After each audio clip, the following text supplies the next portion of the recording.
Então, bom dia, novamente outside, aqui no magnífico espaço do SEAT Terraco, que já lhe disse que foi uma parceria que eu fiz com a SEAT, para mostrar que é possível fazer do nosso carro o nosso escritório, para fazer a última edição desta semana da Cor do Dinheiro.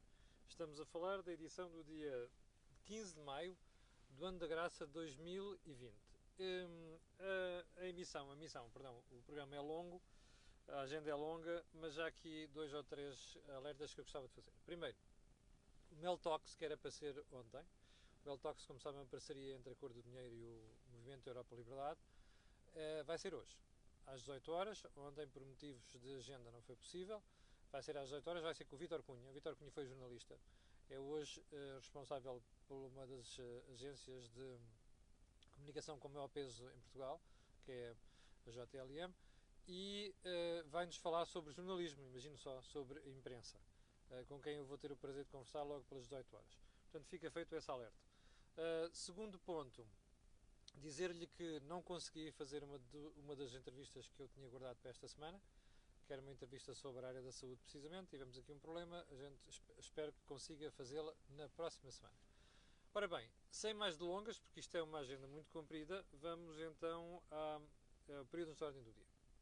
Ontem ficámos a saber que há 370 mil famílias que estão com dificuldades no crédito ao consumo.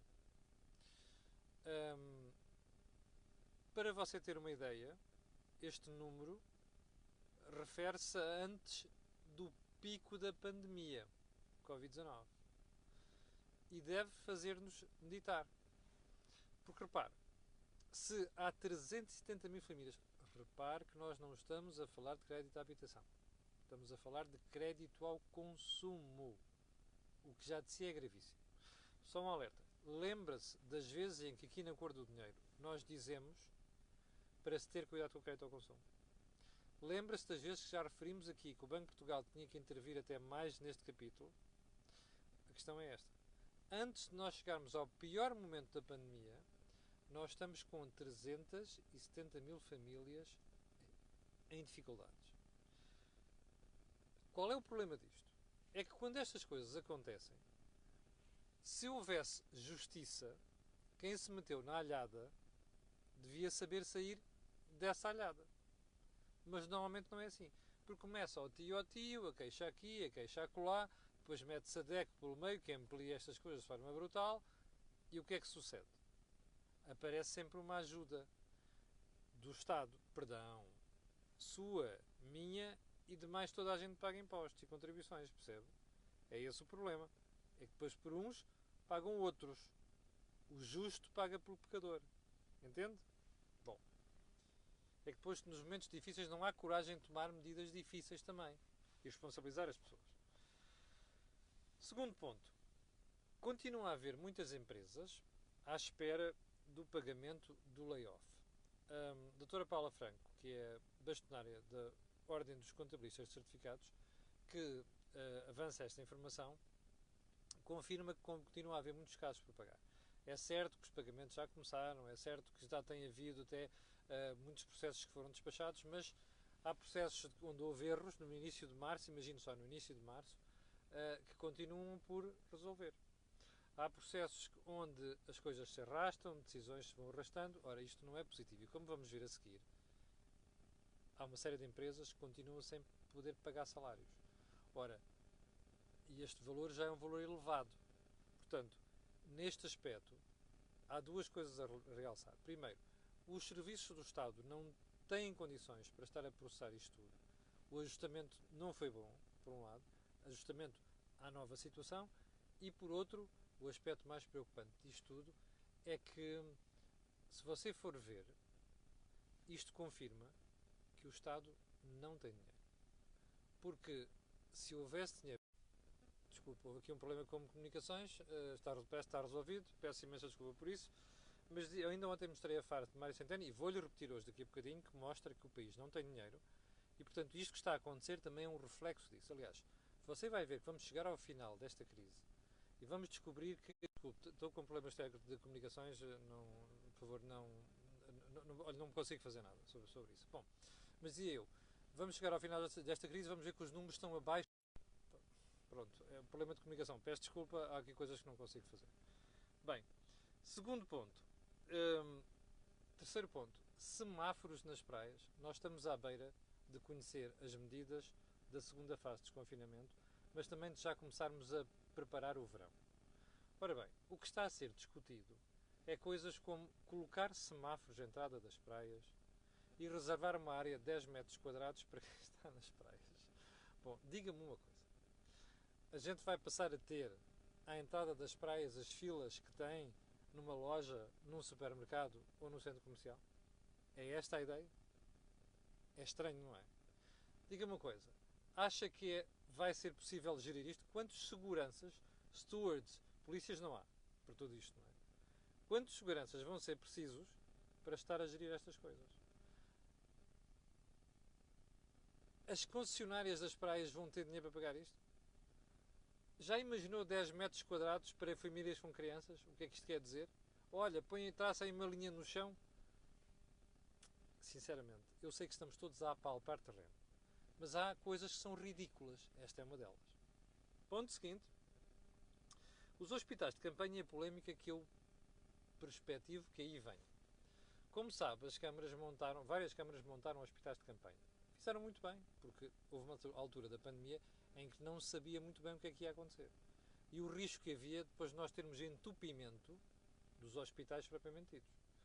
A questão é que, como já se percebeu que a gente conseguiu controlar isto muito melhor do que se pensava, e o risco neste momento baixou significativamente, vai ser a altura de começar a pensar: desmonta, não monta, ou então tira daqui os equipamentos, mantém a estrutura base porque podemos ter uma segunda vaga, ou diabo 4, e o que é que se faz a isto tudo?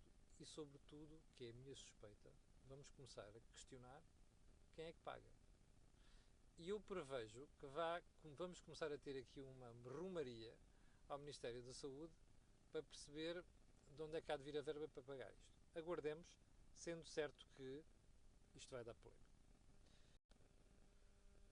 Desculpe, olha, de facto estamos com problemas de comunicações. Eu peço desculpa, não consigo controlar isto hoje. Na segunda fase da reabertura da economia, que nós estamos prestes a entrar, temos aqui um problema. Estão-me a dizer que estamos sem som. Vejam lá então se agora se o som está melhor, só chover. É que eu acho que o problema não é o microfone nem nada. Está melhor ou não? Digam-me lá então se está melhor, que é para ver se a gente pode continuar isto. O som está melhor ou não está melhor? Bem, agora devia estar. Olha, desculpem lá. Se não está melhor, se não está melhor eu vou ter que desligar e voltar a ligar, porque...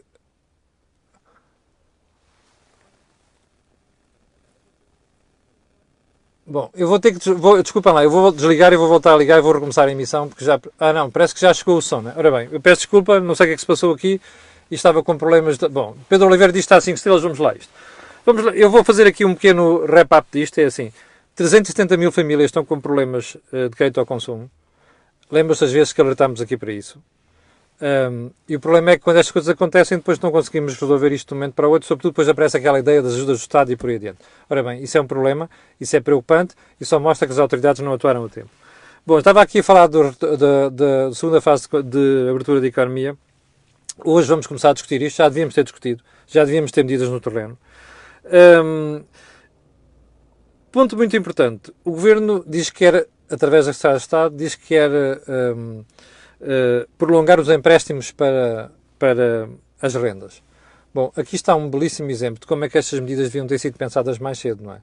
Implementadas mais cedo. Porque em vez de sujeitarem os senhorios, não é, ao problema dos inquilinos dizerem não vamos pagar rendas, o Governo, a Segurança Social é que devia ter intervindo aqui. Neste caso não é a Segurança Social, é o IRU, entre empréstimos. Eu suspeito que isto não vai resolver o problema, mas era por aqui que devíamos ter ido, pôr a Segurança Social a resolver o problema e não pôr os senhorios a fazer de Segurança Social. Atenção à questão das praias, que me referi há bocadinho. A solução que está a ser pensada para as praias não é a melhor, mais adequada. 10 metros quadrados para cada pessoa, mais semáforos à entrada das praias, isto vai dar uma pernada muito grande. E pronto, eu acho que, apesar de tudo, ultrapassámos aqui, conseguimos resolver o problema de som e já está feito o período de ordem do dia. Vamos então para a agenda de hoje. Bom, Mário Centeno vai-se embora. Isto é uma certeza. Ontem já tínhamos avançado aqui isto, face àquilo que aconteceu nos últimos 2 dias, mas há uma coisa que quero dizer aqui. Vou voltar a lembrar várias coisas. Mário Centeno vai embora porque não sabe gerir sem dinheiro. Nós entramos, e vai-se agravar, a pior fase da economia. Nós vamos entrar na fase em que as receitas caem abruptamente, as despesas sobem brutalmente e o ministro não sabe gerir isto. Isto é para os tipos que os têm no sítio. Mário Centeno não os tem no sítio. Mário Centeno é incompetente, eu vou dizer esta palavra outra vez, Mário Centeno é incompetente para gerir economias sem dinheiro nas finanças públicas, percebe? É por isso que ele se vai embora. Ele começou a perceber, em 2019, já depois de ter ficado sem o tacho na Comissão Europeia, sem o tacho no FMI, Mário Centeno começou a perceber que a economia ia virar e que a economia ia aterrar. E decidiu sair. Bom, imagina o que é, porque ele ia sair em ombros, apesar de tudo, consistente. Imagina o que é, leva com isto em cima. Azar, a vida é mesmo assim. Levou com isto em cima. E o que vai acontecer nos próximos meses, meus amigos, vai ser aquilo que Vítor Gaspar passou em 2011, 2012 e 2013, que é despenca receita, sobe despesa, percebe? Ele não sabe gerir isto. Esta crise serviu que nem uma luva aos seus objetivos. Mas ele teve azar, porque o Primeiro-Ministro não aceitou a sua demissão, percebe? Eu já te expliquei aqui que o Primeiro-Ministro fez um papel lamentável nisto tudo. Já te expliquei aqui que o Presidente da República desceu a um nível que eu nunca pensei, percebe? Mas Mário Centeno tinha interesse nisto tudo.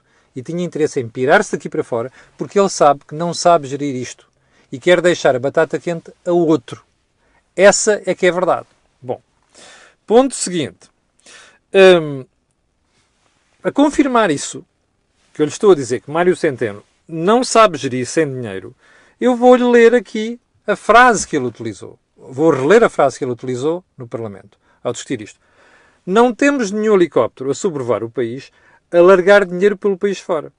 As medidas têm de ser proporcionais, cuidadosamente desenhadas e têm de responder a desafios concretos. Mário Centeno. Ipsis verbis. Isto é a confirmação de que, número 1, não há dinheiro. Segundo, ele não sabe gerir sem dinheiro. Isto foi em resposta à crítica, mas outros países, como a Alemanha e a França, dão muito mais apoio à economia. Pois é, o único ponto que Mário Centeno esqueceu aqui foi dizer uma única coisa e muito simples, que é assim, o país não tem um helicóptero a sobrevoá-lo, era preciso um jumbo, não era um helicóptero, não é? Mas tem dinheiro nos cofres do Estado. Não tem. O excedente é pífio e mais, a nossa dívida é elevada, que foi coisa que Mário Centeno não soube reduzir até um nível aceitável. Portanto, é por isso que o país está a pagar por isto. Está a perceber? O problema aqui é exatamente esse. Mário Centeno não tem dinheiro, a dívida é elevadíssima e o problema é exatamente esse. Ele não sabe gerir sem dinheiro. Vai-se embora por causa disto. Bom, ontem tivemos mais um episódio desta crise pífia. Marcelo Rebelo de Sousa parece que telefonou a Mário Centeno. Nós não sabemos o que é que foi dito nesse telefonema, mas sabemos aquilo que transpirou cá para fora. Sim, a partir do Ministério das Finanças. A partir de fontes de Mário Centeno. O que foi lamentável. Então o que é que disse? O que é que saiu do Ministério das Finanças? Que o Presidente da República pediu desculpa e disse que ele tinha sido um equívoco. Bom, não passaram 2 horas sem que o Presidente da República fizesse saber que não pediu desculpa porra nenhuma é expressão minha, como já percebeu, e que mantém aquilo que tinha dito. Percebe o problema? Bom, chegados aqui, eu só tenho uma pergunta para fazer. Primeiro, não têm vergonha? O Presidente da República não tem vergonha, depois do disparate que fez no dia anterior. O Ministro das Finanças não tem vergonha? É este o espetáculo que está a passar para o país? Está a ver? Primeiro, eu não percebo de que equívoco é que fala o Presidente. Não percebo.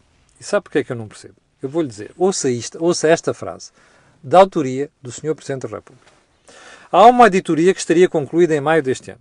Para os portugueses, não é indiferente cumprir compromissos com o conhecimento exato do que se passou ou cumprir compromissos e mais tarde vir a saber como se passou.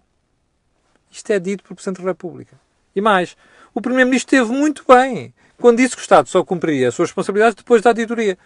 E isto foi dito pelo Sr. Presidente da República. Onde é que está o equívoco?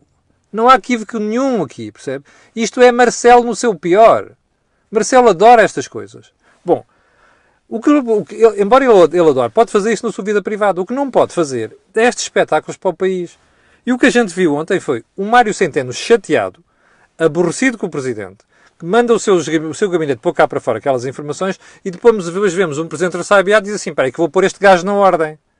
E é dizer, eu não pedi desculpa, disse apenas que tinha sido um equívoco. Não há equívoco nenhum. Marcelo Rebelo de Sousa quis entalar Mário Centeno. Ponto final. E quis fazer a sua vida, que é, eu agora vou fazer aqui um bocado de populismo à esquerda, preciso destes gajos para votarem em mim, na reeleição. Foi isto que se passou. Não se passou mais nada. Bom, lembra-se eu lhe ter dito aqui várias vezes já que Mário Centeno corre em pista própria? Pois corre. Está aqui a prova disso. Mário Centeno corre em pista própria. É ele e mais ninguém. Aliás, se você for ver, Mário Centeno, em tudo o que fez até agora, foi sempre... Ele não é uma pessoa de equipa. Mário Centeno é um solitário. Adora gerir aquilo tudo sozinho. Ele, como ele disse várias vezes a várias pessoas que conheço, não saio daqui do Ministério. Não é? Mário Centeno dedica-se àquilo e é aquilo. Ele não sabe fazer mais nada. Trabalhou sempre para a sua própria casa. Corre em pista própria. Houve gente que não percebeu isso. Azar. As vezes em que se falou sobre isso, as análises que foram feitas sobre isso, inclusive aqui na Cor do Dinheiro. Ponto seguinte ainda sobre esta matéria. O Ministro das Finanças não aguenta uma crítica, percebe? Viu-se novamente no Parlamento ontem, de forma desbragada a falar. Ontem atirou-se ao deputado Álvaro Almeida de uma forma pífia, não é? E reparem, os deputados têm toda a razão para o criticar e colocar questões. Faça aquilo que se passou nos outros 2 dias. Um ministro não pode responder daquela maneira. Mário Centeno, neste momento, é uma pessoa de cabeça perdida. Há vários meses está de cabeça perdida. Perdeu os taxas que ambicionava. Vai ficar com o lugar de refúgio, que é governador do Banco de Portugal, que não devia sequer para lá ir. Em minha opinião, ele devia assumir o seu lugar de deputado. Está a perceber? Ele não tem estaleca para gerir isto. Ele não tem estaleca para estas coisas. O problema é esse. Ele beneficiou extraordinariamente de uma conjuntura favorável. Aumento de receitas de crescimento da economia, que proporcionou o aumento da despesa também. E foi isso que ajudou a gerir as finanças públicas. Isso qualquer contabilista faz em momentos de crescimento económico, está a perceber? E neste momento é que se começa a ver. Por isso é que começam as críticas do Eurogrupo. Ele não sabe gerir nada sem dinheiro. O drama é este. Bom, 7º ponto. Assunto completamente diferente. O empresário Mário Ferreira, da Douro Azul, vai comprar 30% da TVI. Sabe o valor? 10,5 milhões de euros. Lembra-se da polémica que foi quando a TVI esteve para ser vendida? Olha, vamos fazer as contas aqui há escassos 3 anos. Sabe qual é a diferença? Cai 300 milhões de euros. O que isto mostra é que em escassos 3 anos a destruição de valor foi brutal. Há aqui 2 coisas a pensar. A primeira é os acionistas que, entretanto, assistiram a esta brutal desvalorização e perda de valor e que vão arcar com isto. A segunda é, já viu como é fácil comprar empresas em Portugal? Imagina uma empresa estrangeira qualquer que chega aqui e diz assim, epá, quanto é que custa 30% da TV? 10,5 milhões? Bate os 10,5 milhões na mesa e vai-se embora. E fica com aquilo. Agora veja esta situação multiplicada por uma série de situações no país, não é? Nós temos uma economia descapitalizada, temos uma economia com muito pouca força, com muito pouca pujança, e isto nota-se nestes pormenores. 10,5 milhões de euros, é óbvio que a ERC, a Entidade Reguladora de Comunicação Social, ainda vai ter que aprovar isto, mas atenção, 10,5 milhões de euros por 30% de capital, diz bem do estado em que estão as empresas portuguesas e também a economia portuguesa. Bom, ponto seguinte também. Portugal, sabemos, por números, que é o país da União Europeia que emprega mais pessoas em pequenas empresas. É costume dizer-se, as pequenas e médias empresas são responsáveis por 90 e tal % daquilo que é o emprego em Portugal. E dizemos às vezes isto até com grande orgulho. Bom, isto é um problema. E é um problema grave. Um dos problemas que a economia portuguesa tem é demasiadas pequenas empresas. Eu às vezes nem sequer já vou a dizer pequenas empresas, é microempresas. Isso é um problema. E é um problema porquê? Porque não têm dimensão para competir, porque não conseguem ser suficientemente produtivas. E eu trago-lhe isto agora porque não é apenas por lamentar, porque os factos vêm dizer que nós somos o país que emprega mais pessoas nas pequenas empresas. É por outra razão. Nós estamos a viver um momento de crise. Ora, momentos de crise podem ser momentos de transformação. Podem ser momentos de redefinição da economia. Podem ser momentos em que nós aproveitamos o problema para dar a volta. E como é que se dava a volta aqui? De forma muito simples. Aproveitar este momento que vai suceder para criar incentivos para que haja uma espécie de, está a ver? Fusão de empresas. Aglomeração de empresas mais fortes que conseguem arranjar capital, embora não sejam pequenas e médias empresas, ou então empresas maiores, que arranjam capital e vão comprar, juntar uma série de empresas na mesma área para criar empresas de dimensão, bem geridas e com capacidade para serem competitivas. Era isto que nós devíamos estar a fazer neste momento. Andamos aqui a lamber feridas e a arranjar planos que são planos de curto prazo, para amanhã, 6 meses e não sei das quantas. Não faz sentido. Nós devíamos estar preocupados neste momento em criar condições fiscais e outras, fosse o que fosse, para criar uma espécie de aglomeração, de fusão de empresas, para podermos ter empresas de maior dimensão e muito mais competitivas. Ponto seguinte. Está admirado? Não está, pois não. Ponto seguinte. O Conselho de Finanças Públicas, está mal aqui, diz CDP, CFP, diz que o Programa de Estabilidade não cumpre os mínimos. Bom, então eu explico. Todos os anos, em abril, este ano resvalou para maio por causa da pandemia, o Ministério das Finanças apresenta o Programa de Estabilidade, com as suas previsões, a evolução da economia naquele ano e o que é que se vai passar nos 4 anos seguintes. Ora bem, este ano, eu vou-lhe ler o que diz o Conselho de Finanças Públicas. Atenção, que é um organismo que analisa, supervisiona a política orçamental em Portugal. O CFP diz o seguinte: o documento apresentado a 7 de maio pelo Governo, não apresenta os elementos informativos mínimos para que possa ser considerado um verdadeiro programa de estabilidade. E o CFP diz mais: compreendemos a ausência de informação fidedigna em tempo real sobre a economia, o que é natural por causa da pandemia. E as finanças públicas portuguesas, nestas circunstâncias, dificultam a elaboração de previsões. Mas também diz mais o CFP, que é exatamente nestes períodos em que previsões oficiais não enviesadas são mais úteis. Percebe aqui a crítica? A questão é, nós sabemos que estamos numa pandemia. Sabemos que é difícil fazer contas e previsões e tudo, mas atenção, é nestes momentos, até para a orientação da economia, das famílias, dos agentes económicos, que é preciso ter alguma informação sobre isto. Bom, nós conseguimos fazer previsões para 2021 seguras? Não. Mas o que é que devíamos estar a fazer, como muito bem diz o CFP? É muito simples. Arranjar previsões para este ano. Números para este ano, até porque já há números disponíveis. Isso era importante. Mas eu vou mais longe. Eu sei que é difícil fazer previsões seguras e por aí dentro, mas o que se podia ter feito, o Governo devia ter feito aqui, era criar um tableau de bord em que nós temos 1, 2, 3 cenários. Não só sobre Portugal, mas por outros países também com quem nós temos um relacionamento privilegiado do ponto de vista económico. Porquê? Porque esses 3 cenários permitem que quem toma decisões nas empresas e as famílias digam assim: epá, espera aí, este é o cenário mais tranquilo, é aquele com que eu estou mais confortável? Ou é aqui o do meio? Ou então, qual é o cenário extremo mais complicado? É este? É este que eu quero trabalhar? Era isto que devia ser disponibilizado. Percebe? Isto é que nos ajudava a tomar decisões. Ora bem, é precisamente aqui que eu acho que o Governo errou. E como diz o CFP, é que o Programa de Estabilidade nem sequer inclui elementos não só que a própria lei portuguesa manda cumprir, como aquilo que são as regras comunitárias. Ou melhor, da União Europeia. Ora, isto é um problema. E porquê que é um problema? Porque além de não nos dar, ou melhor, porque além de propiciar um nevoeiro dentro do qual nós vamos trabalhar, tem outro problema mais complicado. E qual é esse problema mais complicado? É que eu acho que o Governo aproveitou a ocasião da pandemia para não dar todos os elementos aqui. E eu acho que isto tem dedo do Sr. Ministro das Finanças. Sabe porquê? Porque ele não quer sair com previsões pavorosas sobre o que vai acontecer em Portugal. Isto é mais um sinal que o Sr. Mário Centeno quer fugir com o rabo à seringa e agora que a Bernarda estourou por aí, deixar a ficar aquilo para o outro gerir.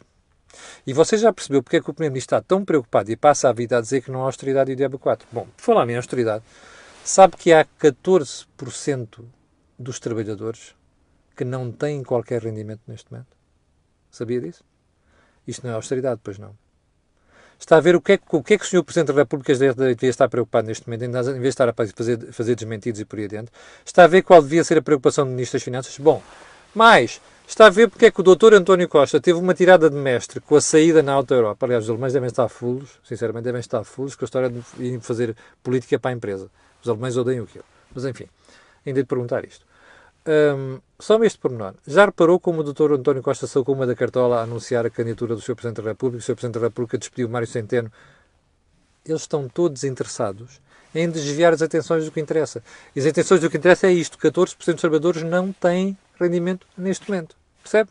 O problema é este. E o problema em Portugal neste momento é este. Bom. Último ponto da conversa de hoje. Já vai longa e vou acabar com isto. É a frase da semana. O tsunami virá quando acabarem as moratórias do crédito. Pedro Castro Almeida, CEO do Santander. Olha, eu gosto muito de banqueiros com coragem para fazer estas coisas. Já reparou como há gente aí a pôr paninhos que antes de tudo e mais alguma coisa? Isto é que interessa. Pedro Castro Almeida diz aqui, preto no branco, uma coisa muito simples. Meus senhores, as moratórias terminam em setembro. Quando terminarem as moratórias vai ser um sarilho. Porque muita gente vai acordar e vai descobrir que deve muito mais do que aquilo que devia. Porque não pagou nem juros, nem pagou capital. Aliás, há um erro nesta história das moratórias. É que se você quiser pedir uma moratória, pede tudo. Do crédito, perdão, dos juros e da amortização. Está errado. As pessoas deviam poder, por exemplo, pagar só os juros e não acumular capital. É o que vai acontecer. E, portanto, esse tema vai ser um sarilho. Está aqui um alerta atempado do CEO do Santander. O que é que isto significa? Das duas, uma, ou se prolongam as moratórias, ou nós vamos ter mesmo um tsunami sério a partir de setembro. E já agora que nós começamos a sair disto, eu vou pedir às pessoas uma coisa que nos vem, que é, comecem a refletir seriamente no que vem aí. E comecem a se refletir seriamente naquilo que nós vamos ter que fazer, que é para dar a volta à situação, a nível individual e a nível coletivo. Vale a pena começarmos a pensar nisto agora, por uma razão muito simples. O Governo não pensa. E quando pensa, não diz. Percebe? Como se viu aqui no caso do CFP. Bom, eu cheguei ao final do programa de hoje. Quero recordar que por 18 horas temos Mel Talks. Quero agradecer às 6.800 pessoas que estão em direto e pedir-lhes aquilo que peço sempre. Aliás, depois pedi desculpa pelos problemas de comunicação logo no início. E eu confesso que o problema de som não era daqui do microfone. Queria pedir aquilo que peço sempre. Colocarem um gosto e fazer partilha nas redes sociais, porque aquilo que houve aqui não houve em mais sítio nenhum. Obrigado, com licença, e até logo às 18 horas.